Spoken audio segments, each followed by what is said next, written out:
So welcome to our Women Entrepreneurship podcast.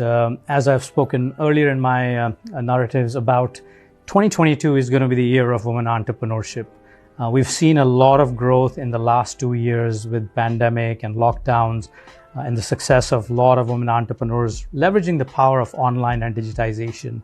So with that, we are bringing you some very inspirational stories of successful entrepreneurs. And today, it's our pleasure to have Shivani Pao with us today. Welcome, Shivani. Thank you so much for having me. It's so weird that you did the introduction. I thought when they said rolling, I was gonna have to do it. It's nice to be in this seat today. Yeah, it's all about your story today, and we really want to unpack your journey. But just stepping back and talking about a bit about your background. You studied law. I did. And then you learned. Actually, you went back to do applied management. Become a change consultant and also doing podcasting. So there's a lot of typical entrepreneurship, avenues and juggling you're doing. So just take us back as to how did your journey start from studying law to now actually wearing multiple hats? I'm laughing because it's the first time I've heard someone tell me what I've done. I was like, wow, how did you know that about me? But I studied law. I went to Warwick University. And the reason why I studied law is because growing up, I've always been somebody who has never been scared of sharing their opinion. And because I was very strong, I was raised to be really strong and really independent. And I think because of that, everyone said, you'd be a great lawyer. You always fight for what you believe in. And so I thought, okay, I'm going to be a lawyer. Obviously, I didn't realize that law involved copious amounts of reading. And I really struggled with it. I really didn't enjoy the degree. I think when you're younger and you don't enjoy something, you're not good at something. And when you're younger, it's very easy to categorize yourself as being clever or not being clever. And so I kind of went through my law degree thinking I wasn't clever, even though I graduated in Warwick. And then I kind of found a job, and I was one of those people that was how I define to be lazy. I have always been someone that's been very active. So I would never wake up at like 3 p.m. I'd never go to sleep at midnight. I've always been an early riser. I've always been someone who wants to do a lot of stuff, but I didn't really have a purpose. And so I had a job where I had to travel 2 hours there every day. So I'd have to leave my house at 6 a.m., but I would sleep the whole time on the train there. I'd get to work sloppy, do the bare minimum, sleep all the way home. And by the time I'd come home, it'd be 7 o'clock. I'd have dinner. I'd be so tired from all the travel, 4 hours of traveling a day, I'd go to sleep. So I never felt in that year of my life when I left law and I kind of went into this graduate scheme that I was really growing. And it happened coincidentally that I was in a really hard relationship at the time. And so I had my job, which was unfulfilling, and I had my relationship which was unfulfilling. So my life was kind of unfulfilling. And at this time, you had all these motivational speakers. My friend Jay Shetty had just started his his role as a motivational speaker. And so I was watching his videos and I was thinking, this is so interesting. Like, okay. And then I remember in my graduate scheme, in my second placement, we were learning about Stephen Covey. And so I found that really interesting because it was all around personal responsibility. If you are unhappy in your life, you have the ability to change it. And he wrote, personality means you have the ability to become the person who you want to be. And so I was hearing a lot of these messages that were almost reminding me that I could change my situation. And coincidentally, at the same time, I was forced to go back to Warwick to do this applied management course. Now, I was in a graduate scheme, and this course was a third of an MBA. And so I remember thinking it's going to be really tough. I don't know anything about business. I do not want to go back to Warwick. I hated studying. I'm not good at studying. I'm not this girl who, I had to work so hard and I don't want to go. And I said to my dad, if I want to leave this company, because I was working in Nottingham, I was like, I'm going to have to pay the £10,000 back for doing this course. And he said, just go and deal with it when it comes, because you haven't got any plans of moving yet. And I said, okay, fine. And so I begrudgingly went on this course. And this course changed my life. It changed everything for me because we learn around personal responsibility, strengths-based leadership, how to think from a completely different perspective. Now, one of the stories I always share from that is we walked into the classroom, and on the first day I said to the teacher, can I go to the toilet? And he said, why are you asking me? And I was like, because you're the teacher. And he said, well, who will it impact, Shivani, if we're late because we start? And I said, everyone else in the room. So he was like, ask them.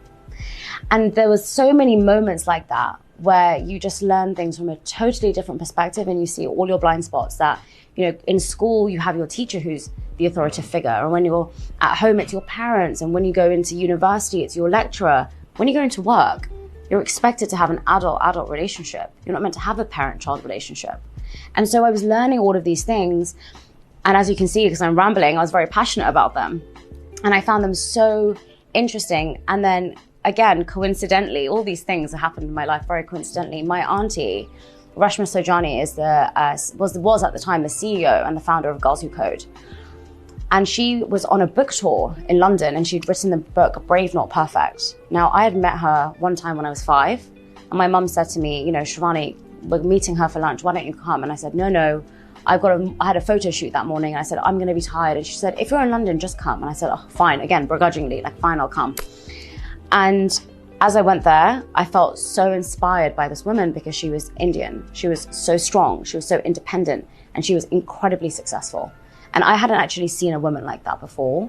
I'd never even encountered somebody that had such a strong personality and such a strong energy that when you're around them, you just feel so instantly attracted to them. And that evening, she invited me to her book launch event. And I met all these incredible women, and I just thought, wow, like, this is amazing. And coincidentally, again, I was going to New York that summer with my family in 3 weeks after I met her. And I said to her, can I just come and shadow you for one day? I just want to see what you do. And I went to her office, and she was this woman that walked into her office with all her team, like, good morning, good morning. And I was like, wow, she's so cool. And then she was like, we're going to record a podcast. And I was like, okay. I only know like the big people that do these podcasts. So I was like, okay, wow, okay. So I sat down, and as she was speaking and she was so passionate, I thought, there is so much I have to say, and there's so much I want to share, because I'm always that girl that when you go to a party, I'm in the corner having a really deep conversation with you till 4 a.m. And I've never been somebody who, you know, hasn't had those conversations, whether it's with my family or with anyone. And since I've been younger, people have always, for some reason, opened up to me. And I've always found it really nice that you can get to the real root cause of why someone's feeling the way they are. And so from there, I just thought, let me start a podcast, and here we are. Yeah, no, I think it's a great journey line, and, you know, I'm going to kind of dive into some aspects of that. I think the first thing you talked about was, and you've talked about this, about, you know, why being a very good academic student does not determine your success, right? And there is this whole, especially in entrepreneurship, right? There's this whole perception of that, yeah, you're going to be, if you're not in the top grades or you're not in this top tier of your class, like your life is done, right? And especially perhaps more so in our culture than, you know, other places. And how did you know, you kind of gave me some examples, but just maybe double click into like, how did you change that mindset for yourself and as you go do your podcast for others? Because it's a big part of, you know, that confidence early on people lose, right? Because if they're not performing well in the class, they're like, oh my God, I'm done for life. Absolutely. I think the change for me happened when I went to Warwick for the second time, because when I went to Warwick for the first time when I was studying law, I had to work really hard to get my grades, and I was really struggling. I would be really upset, crying all the time. And when I went to Warwick the second time, the whole point of the course, you did not get marked. So there was no first, 2-1, 2-2. The whole point of the course was to learn. So that's what they really wanted you to do. There was no exam. They just wanted you to learn. We obviously had assessments. We obviously had essays that we had to write. But at the end of the course, you had to do an interview. And in that interview, they can tell when you're speaking to somebody, do you know something or have you memorized something? And even with all the essays, I was getting a first. And with that, I thought, I'm not clever. I went down the wrong path. That law was not my strength. You know, thinking in this way, like leadership, management, business, that is my strength. And just because I didn't get an A star in maths in my GCSE or my A level, whatever, it doesn't define my success. Now, I will say, I still struggle with that today, because I still do, when I meet somebody who went to Oxford or Cambridge, think, wow, right? It's very natural to so many of us. And when you meet somebody who perhaps didn't go to a very good university, your first immediate reaction is, oh. And I think that the journey of entrepreneurship, there's no one route. You can be someone who went to Oxford or Cambridge and get there, and you can be somebody who went to a lower university and get there too. It's a thing that society has, encouraged us to believe in this competitive culture of this is good and this is bad. And throughout our lives, this defines you as a good girl and this defines you as a bad girl. This defines you as a good child and this defines you as a bad child. This defines you as a good student and this doesn't. And it's still, you get that with, when you're an employee.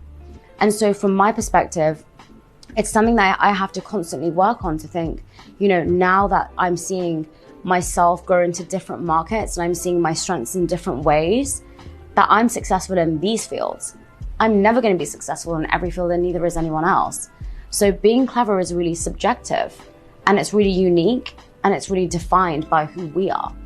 Yeah, and I think you touched upon the word purpose before, right? And which is obviously a very powerful word. And they say like the two most important days in your life are when you're born, and then you realize what you're born for and what is your purpose. And I think through these interactions you were talking about when you're going into these parties and you're getting into intense conversations and you observing your aunt, that's where you felt like this is perhaps your purpose to really both channel things which you perhaps have experienced, but also from others.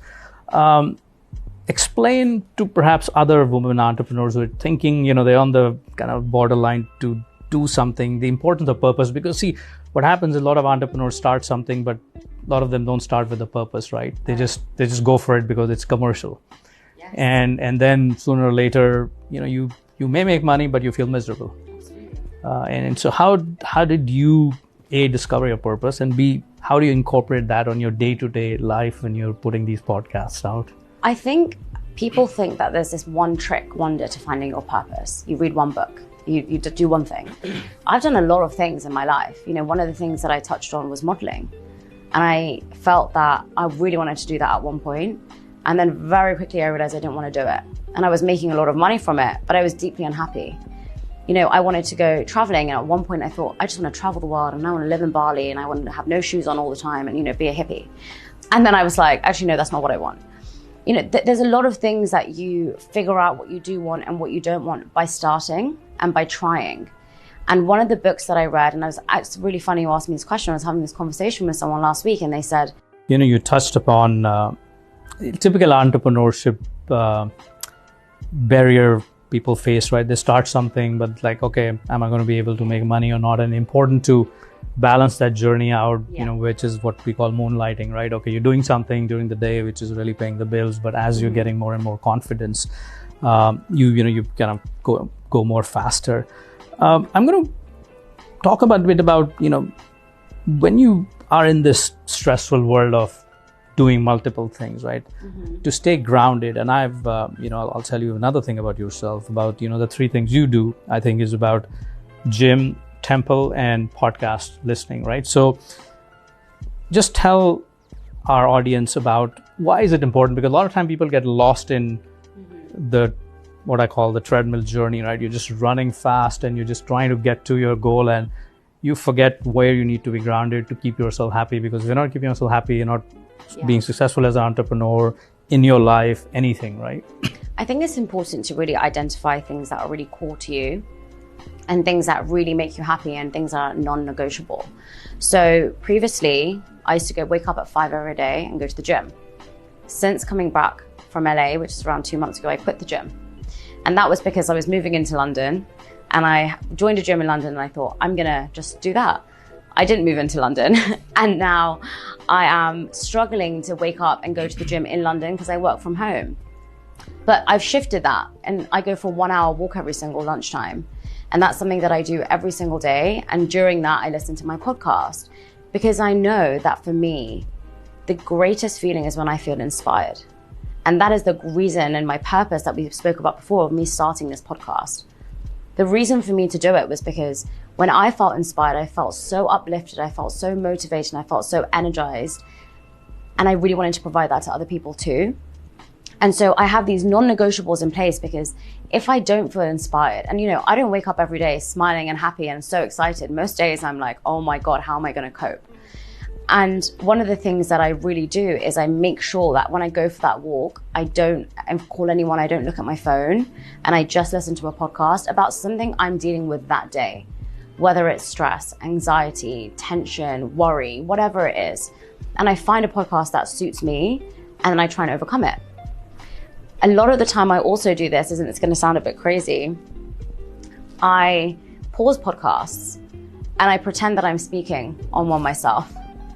And I manifest a moment where I'm going to be on like Tom Bilyeu's podcast or Stephen Bartlett's podcast or an interview on TV. And I speak about my journey and that moment and how it's so difficult. And I say, you know, this is what's happened to me. And I speak about it as if it was in past tense. And I say, and this is how I overcame it. And often, I always believe this, is when you spend time by yourself, you know the answer. And so me doing that kind of weird exercise of speaking about myself in the future, talking about my past, about the current problem I'm facing and how I overcame it, helps me find a solution. And so I automatically feel uplifted. And that's one of the things I do every single day because, you know, when I listen to someone else's podcast, I feel so inspired. I want to share my story. So I automatically do that. And that helps me to feel, you know, everything is going to be okay. And then the other thing you mentioned is going to the temple on a Sunday. I feel so relaxed when I'm there, and I'm somebody who is very hyper. I'm somebody who is always running around at 100 miles an hour, and I can't meditate. I've tried so many times to do some meditation in my room or to, you know, be calm, but the only place I feel like I am very calm and I can switch off is at the temple. And so for me, it becomes like a non-negotiable. Now, in the summer, it's very difficult when you have wedding season, you know, to say to somebody, I can't come to your wedding because I want to go to the temple on a Sunday. You know, it's very hard to say that to someone. But I do make sure that I spend time also praying every single day. So if I'm not able to go on the Sunday, it's not such a hit to me, but it's something that makes me feel really happy. And so I try and keep that boundary protected. Yeah. No, so I think, you know, this manifestation is such a powerful topic now more than I think last 2 years it's really come to fruit. A lot of people are talking about it, especially young people are really talking about it. But I think the point you made is that a lot of people think manifestation is just, okay, I'm going to visualize and it's done. Yeah. Versus putting the work, you know, with it, right? You can't visualize something. I can't say tomorrow, I'm going to get £1 million in sponsorship and do absolutely nothing to pursue that. I can say I'm going to get £1 million in sponsorship. How am I going to do that? Who are going to be my sponsors? Why do they want to be my sponsors? Now, how am I going to connect with them? Right? And so it's about the action you need to take, and it's about believing in yourself more than anyone, because any small amount of negativity that enters your mind festers. And that's really important as to why you should surround yourself with really positive people and people who are happy for you, because people who are slowly telling you small things like, I don't know how I feel about that, or yeah, it was good, yeah, well done. You know, those small comments, they impact you. And so I really believe that, you know, you have the power to change your reality if you choose to. Yeah.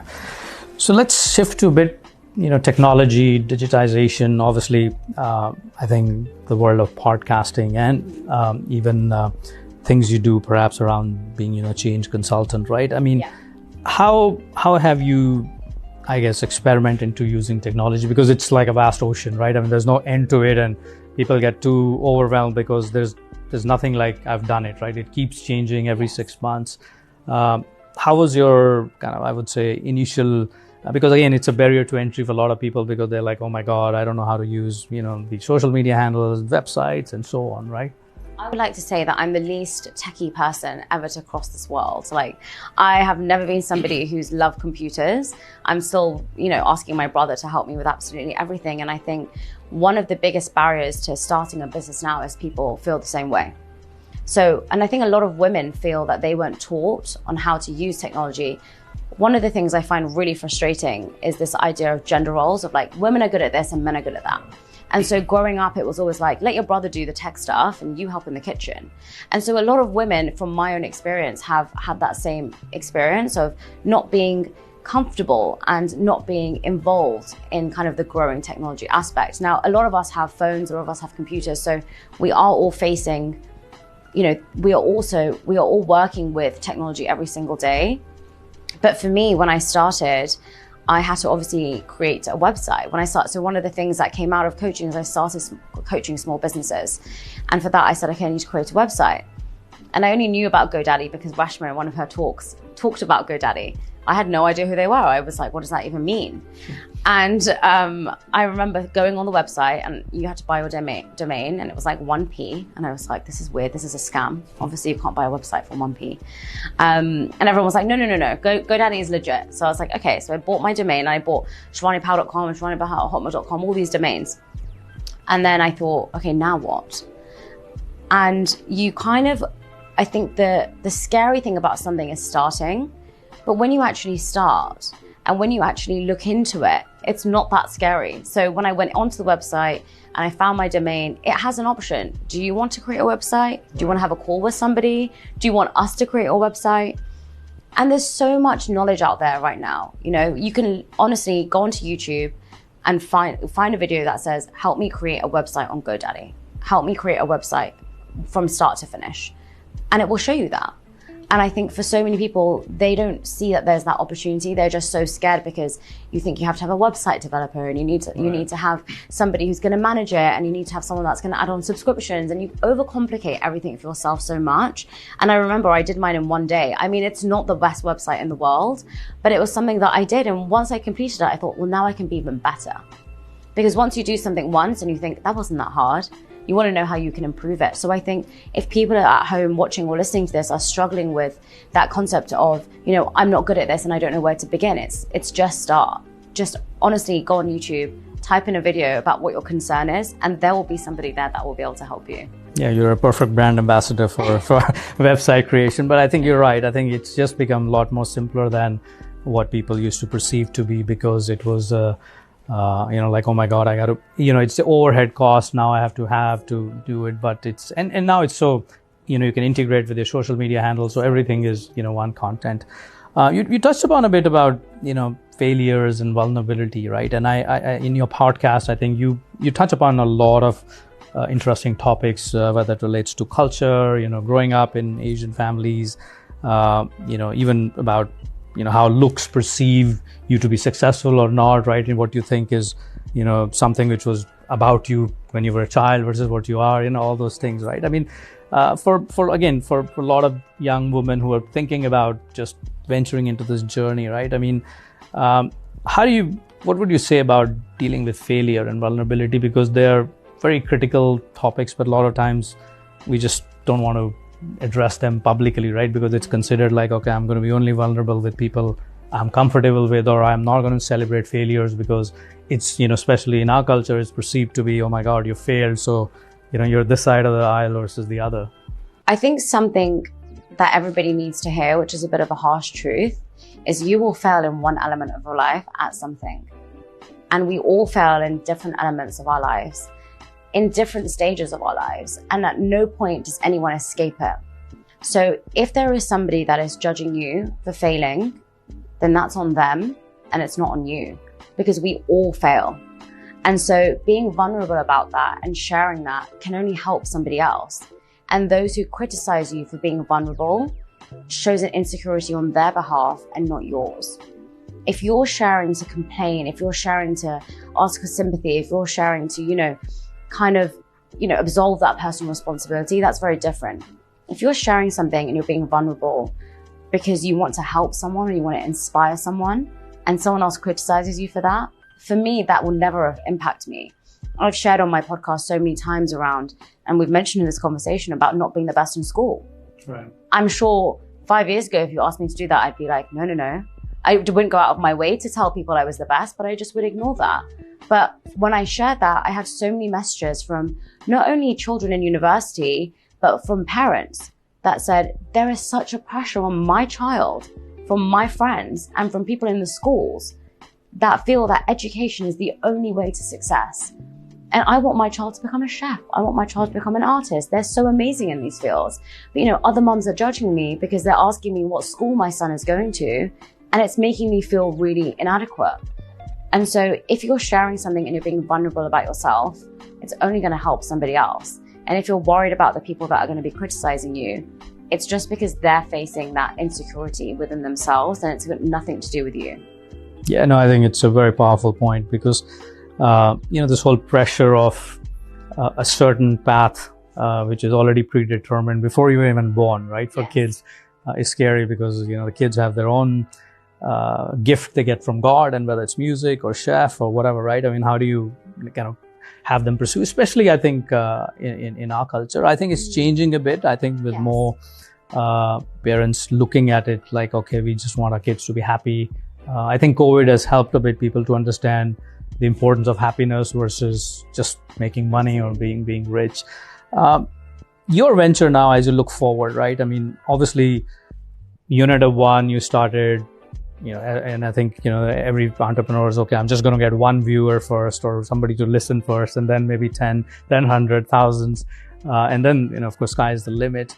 How do you think about your business, right? I mean, do you think about it in cycles of a month, 2 months, 3 months? And the reason I ask it, it's very important because it can be very overwhelming, right? For somebody who starts off, or even when they're in 5 years into their journey, because you could hit dark spots pretty quickly, and it's a lonely journey, right? It is.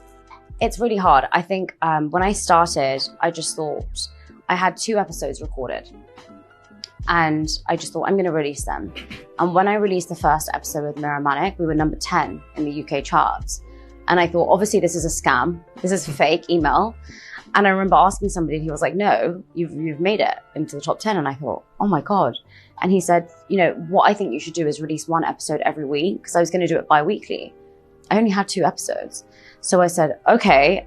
And he goes, I think you should release 1 episode every week. So every week I was having to think of a topic, research a guest, plan the questions, record, edit, and release it all in that time. And I did that for 10 weeks. Part-time while you're having your day. Yeah. And I did that for 10 weeks, and I felt really burnt out by the end of it. I felt really exhausted, but I loved it. But you get to a point where you love something and you physically don't have the energy to think about it anymore. And because it was a season 1, I thought, okay, I'll think of another season. Now, the season 2, The Indian Expectation, was the original idea for my podcast. And it took me, I think, 5 or 6 months to release that. Again, because of fear. Again, because, I'll do it tomorrow. Again, because of no one's going to listen anyway. And again, because, it's too niche. Who's going to understand it? Released season 2. And again, I made the same mistake with season 3. At the start of this year, I said to myself, I'm going to invest into a studio. And I'm going to work so hard that I'm going to produce 1 video a week.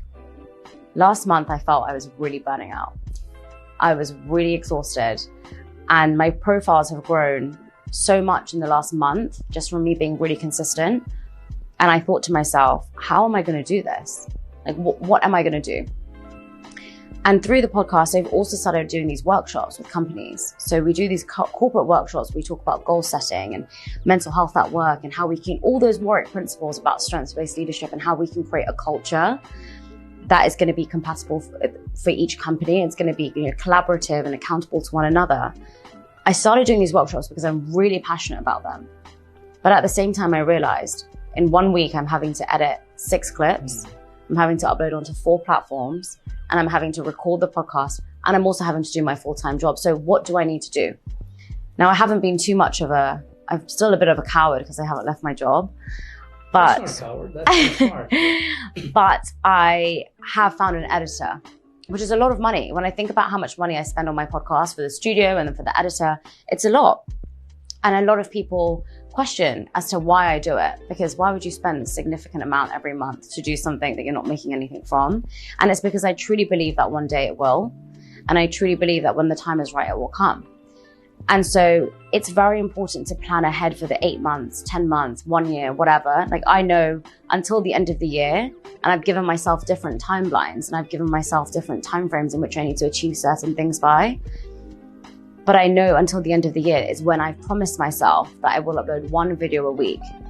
If after that, it doesn't work out, it doesn't work out. But I know it will. But after that, I've said to myself, just keep pushing until this end of this year. And I think the tricky part is when people talk around burnout, when people talk around feeling really anxious all the time because of their work. I think some people forget that when you do something hard, it is hard. And if you want to do something that's extraordinary, you are going to have to really work really, really hard. And so, of course, you should have certain things in your life. Like we mentioned earlier, either I go to the gym or I go for a walk or I go to the temple and I make sure I listen to podcasts that inspire me. Those things help me feel completely balanced. There are certain weeks where I feel awful. There are certain weeks where I feel I don't want to do this anymore. There's certain weeks where I feel, why am I continuing? And then there's other weeks where I feel I love it. And there is an up and down journey for every entrepreneur in every field. And it can be overwhelming and it can be really hard. And my advice to people on that is seek help and try and ask other people to help you wherever they can. For me, it's been an editor, and that's helped me massively, because now I can think about my bigger picture goals, and now I can focus on doing the other things I love too. And so that one day I won't have to have that commercial element that I'm so worried about. So you're constantly evolving and you're constantly growing. When I started the podcast, did I think I was going to make a planner? Did I think that I would be able to design a planner? I'm not a graphic designer. If you asked me to, structure a room and do any interior designing, I would have no idea. But when I thought of the value of the planner, I spent so long in designing it and I was so passionate about it. So I learned about it. I learned about Canva. That's how I designed it. I learned how to deal with suppliers in China. I learned how to understand a website for a performance planner and understand how to do procurement. And then through that, I started coaching people. And so I didn't know I'd be able to do that. And now I'm doing workshops at corporates like McKinsey and AIG and TSB. That is something that if you asked me 2 years ago, will you be doing that? I would say absolutely not. And so what I would also say is the goalpost is always moving and things will always change. So don't fixate on one thing. Just know that if you work hard on the thing that you really love, the thing that you're passionate about, it will grow into other opportunities. Yeah, no, super inspirational advice there. And I think the other thing I've seen also is that being honest, right? I think I watched one of your where you said I don't have a guest this week, so I'm just not going to have a guest. Which, again, is the being bold about your own journey to say there's no guest, it's fine, but let me just improvise or just come up and create some content or just tell people there's no guest. Yes, right? And exactly. I think that happened actually in my second week or my third week of recording in the studio, and the night before a guest cancelled. This was at 7 o'clock and the podcast the next day was at 6. And I thought, what do I do? I've paid for the studio. So I either do a solo podcast or I put it on my Instagram and just be honest. I was like, will it make me look unprofessional that someone has cancelled on me last minute and I'm not prepared? And I thought, no, I'm just going to do it. So I put it on my podcast, on my story, and I said, whoever wants to be a guest, can you let me know why and can you tell me your details? And there was this girl who was the Miss Universe Great Britain finalist, and she was talking about pageanting. Now, pageanting isn't a topic that I have been passionate about, nor has it been something that I have researched. And so but at the same time, I found it very interesting of her perspective to say it's not just about your looks and it's about so much more. And so it was a good controversial topic for me to cover. And in that moment, I thought, I never would have learned about that. So it was a blessing in disguise. And I never would have thought about all those points. And yes, it was stressful. And, I had work the next day. I was in the office. So it was stressful to speak to her, get the questions ready, and then be in the office. And I had the podcast at 6, so straight after, to do that. But at the same time, these small moments, they push you to realize that you can achieve honestly anything you want, because it's the toughest moments and you get through them. And so for me, it's very important to be very honest and authentic, and which is why sometimes I do share, like I'm having a really bad day, or, I'm feeling really anxious or worried or frustrated, and it's not to get the sympathy. It's for if somebody looks at my page, they have to understand I do not live a perfect life. And I spoke about this in a video I talked about. I feel a lot of influencers now who have a full-time job and a side hustle, it's very common. I think a lot of my listeners, so many of them have reached out to me, say, how do I start? What do I do? A lot of the people that have been established in doing that, I think, complain about the fact that they have a full-time job and a side-time hustle. And I always go back to thinking it's about choice. So I'll never say like, oh my God, I find it so hard to do my full-time job and I find it so hard to do this, because it's my choice. If I wanted to completely be risky, I could do the podcast full-time. And if I wanted to focus completely on my job, I could get rid of the podcast. So it's about your choice, and it's about sharing moments that are going to inspire other people and are going to help other people, rather than sharing moments of honesty about, something that you're feeling unhappy about within yourself or something that you want sympathy for. Yeah. Shivani, I must say, very, very inspiring conversation. I think we touched a lot of topics, and we could probably have another one going deep into it, from, the importance of having a purpose in your life, from embracing failures to being vulnerable, to balancing your entrepreneurial journey without maybe perhaps taking a full jumping, keeping your day job but moonlighting, and then ultimately how to engage with your customers, right? Because I think that's the biggest mistake I feel a lot of businesses do, is that they fall in love with their own solution and not the problem they set out to solve. And I think if this is what I'm trying to solve, this is my content, this is my purpose, you'll always be grounded back to that, and it's like a vacation. You do something for passion, it always never feels like work. Exactly. So thank you for taking the time, and wishing you all the luck in your podcasting journey, and we wish to have you again. Absolutely. Thank you for having me.